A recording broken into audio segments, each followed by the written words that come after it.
جودة طبعا عبد الفتاح وضربة البداية فلافيو وعماد متى بعديها حسام احمد حسن عمل كوره طويله وخلصها مجدي خطره لا تكمل جول لو تكمل جول يحطها جميله وخطيره.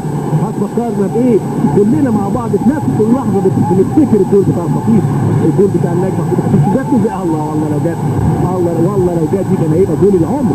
الخطيب عملها قبل كده في ماتش سامح حسني في ترد الكوره. طارق السعيد مره ثانيه بيحاول طارق السعيد يلعبها لا مراد خطره كده نص الملعب هيتظبط كده نص الملعب بتاع النادي الاهلي هيتظبط. اسامه بوشه تكمل يعملها بقى المره دي هيعملها اسامه وسلمها لفلافيو 3 ضد 3. فلافيو يخش جوه المنطقه ويلعب ولد اسامه اهي من هنا هي طارق السعيد وعماد بيحاول يحطها لكن يلحقها عصام محمود. فاكرين الجول بتاع امبارح بقى سريعه سعيد لجيته عدى جيته من ناحيه الشمال وعايز يعدي وعمل كره عرضيه خط الكره العرضيه تضرب وترجع مره ثانيه بيشوط لكن شوطه واحده.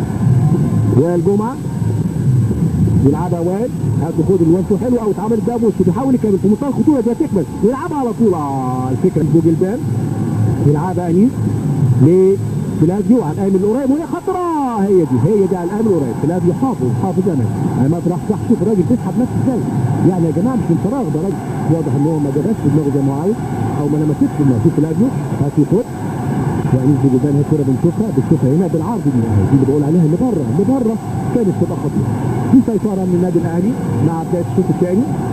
الكوره هي بتاعت عماد راح يرجع بيها اني لاسلام على الامن القريب وروح قتاليه من نادي الاتحاد تترد ثاني في مساحه بيحاولوا يوجدوا مساحات يشوفوا نادي يحطها خطيره جدا في زاويه صعبه يمسكها عصام محمود. اسلام جاد يجيبوها ثاني النادي الاهلي في لعيب واقع من الاتحاد. محمد شوقي يلعبها سريع شوقي لعماد متعب لمسه والثاني عماد معرضين شوقي بدا يكمل هيشوط برضه شوقي بالسد يحطها ثاني تسديده كلاكيت ثاني مره من محمد شوقي كلاكيت ثاني مره صده جميله. ده السعر كده اللعيبه يعني من العاب ضمنهور لتلاقي النادي الاتحاد ب 450 البوزيشن بتاع النادي الاهلي يبقى هجومي خلاص. بوزيشن النادي الاتحاد بقى دفاعي ادوا ظهرهم لجولهم ادوا تركيزهم في انهم يدافعوا ويقابلوا هجمات النادي الاهلي. يقطع تاني شوقي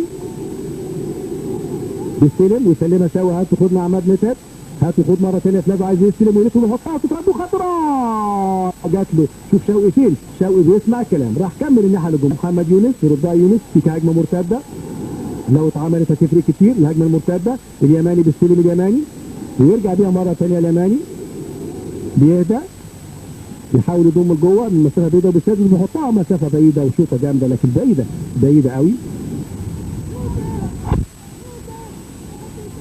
عماد متعب يلعبها عماد مباشره لكن يمسك عصام محمود طويله من شادي.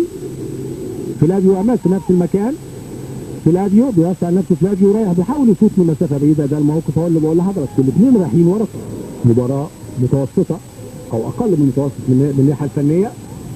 فلافيو بيركز فلافيو بيتحرك له شوقي نقل نفسه في العمق بيحاول ياخد شوقي بيحاول يكمل شوقي سلمها حلوه شوقي يلعبها شوقي لميدو وقع شوقي وميدو بيكمل الكره العرضيه ثاني على العماد انما يضم لجوه احمد صالح وقت العصر خلص الملعب في الوقت الضايع. عاليه الكوره فلافيو بالمسها فلافيو بالمسها ثاني ميدو لعماد وخطر عماد وجول خطره جوه الجول خلص عماد متعب في الدقيقه الثانيه من الوقت الضايع. عماد متعب الهداف تابع صح ومشي مع الكوره صح واخيرا يخلص النادي الاهلي هدف. خد البوزيشن الهجومي ركز في الهجوم جاب جول على طول النادي الاهلي وده طبعا رحيل مانويل جوزيه في المقصوره يسلموا عليه هدف في الوقت الضايع. عماد متعب كالعاده القناص عماد متعب والنتيجه والهدف طبعا ده جه في دماغ محمد عمر لانه نجح في الناحيه الدفاعيه ومقفل لكن هارلك في الوقت الضايع ينجح النادي الاهلي انه يقلب النتيجه وشكله عايز يرجع بالثلاث نقط وشكله هيرجع بيهم من اسكندريه بقياده النجم الكبير عماد متعب الهداف اكثر من مره ينقذ النادي الاهلي في الوقت الضايع ودايما بيعملها عماد تحرك سليم ماشي مع الكوره وشوف لعبها ازاي على الارض. يعني هنا اي لاعب ثاني ممكن يشوطها برجله الشمال عاليه هتبقى في متناول حارس المرمى انه هو حطها على الارض رغم انها مش جامده لكن صعبه على حارس المرمى. مهاره وقدرات عاليه جدا من عماد متعب بقول لحضراتكم امكانيات عاليه من اللعيبه اللي فعلا بيشتغل بمخه.